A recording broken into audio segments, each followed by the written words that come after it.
partir da semana que vem, todo o plano de metas da Secretaria Municipal de Habitação de São Paulo estará disponível na internet.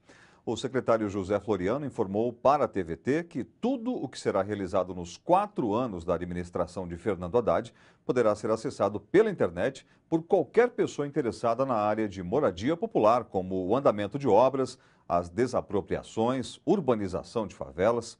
O programa chamado ABISP Plus vai permitir que o cidadão clique no mapa da cidade para ver o que está acontecendo em cada região.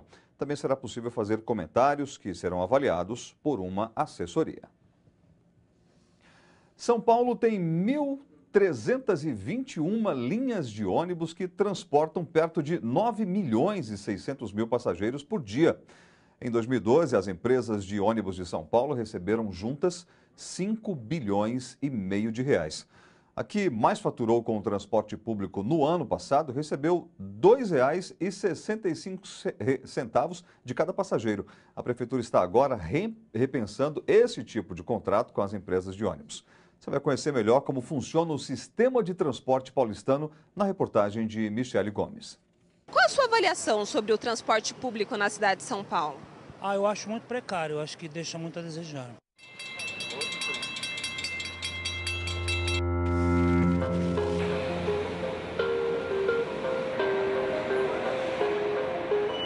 O sistema de transporte na cidade de São Paulo é complicado e insuficiente.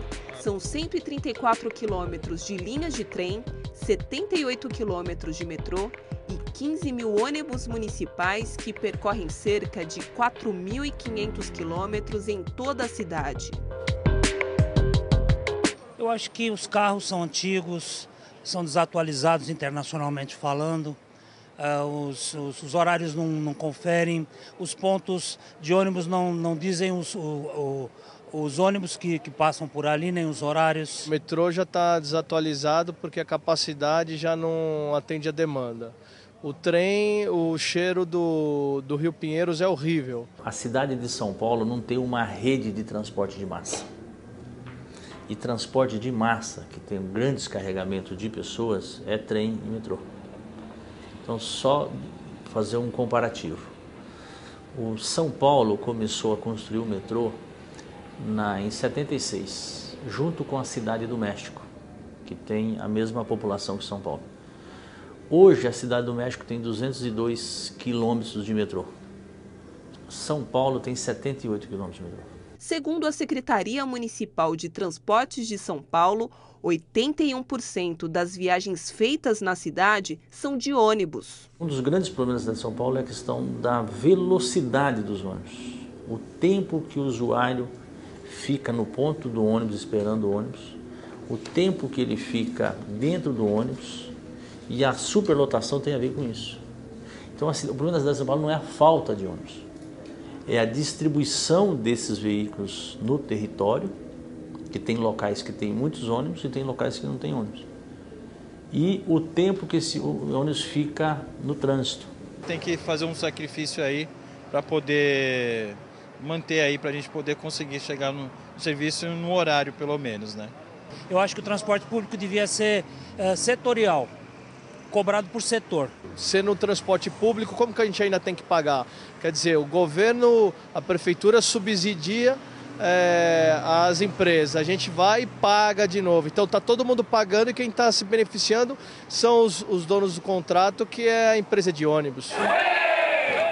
Cansados desta situação, a juventude foi para a rua em junho deste ano e conseguiu a revogação do reajuste da tarifa. Como começou a pairar dúvidas em relação ao sistema, achamos por bem cancelar esse processo, criar uma comissão, um Conselho Municipal de Transporte e Trânsito, e a partir daí vamos fazer o debate sobre mobilidade, o debate sobre o sistema de ônibus, o sistema a questão de cargas, táxi, fazer audiência pública tal, de como a cidade deve se organizar e como deve ser operado o sistema de transporte na cidade de São Paulo. Atualmente, o usuário financia 70% do transporte coletivo. A prefeitura arca com 20% e as empresas 10%. O secretário reconhece que tem muito peso no ombro do usuário. O usuário ele paga 1/3 do valor da passagem. Aqui é 70%, é 2/3 no mínimo, mais de 2/3. Então, sobrecarrega o usuário. O prefeito Fernando Haddad, que tem pela frente mais 3 anos e meio de gestão, tem uma proposta para mudar a forma de administrar o transporte coletivo em São Paulo.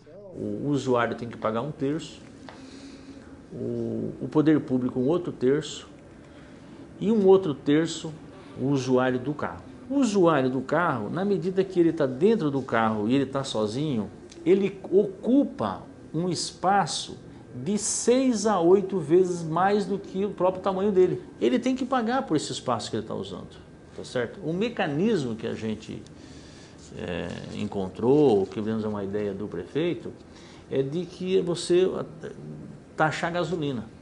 Então a ideia é criar essa CID municipal, que esse recurso sirva para o custeio da passagem de ônibus.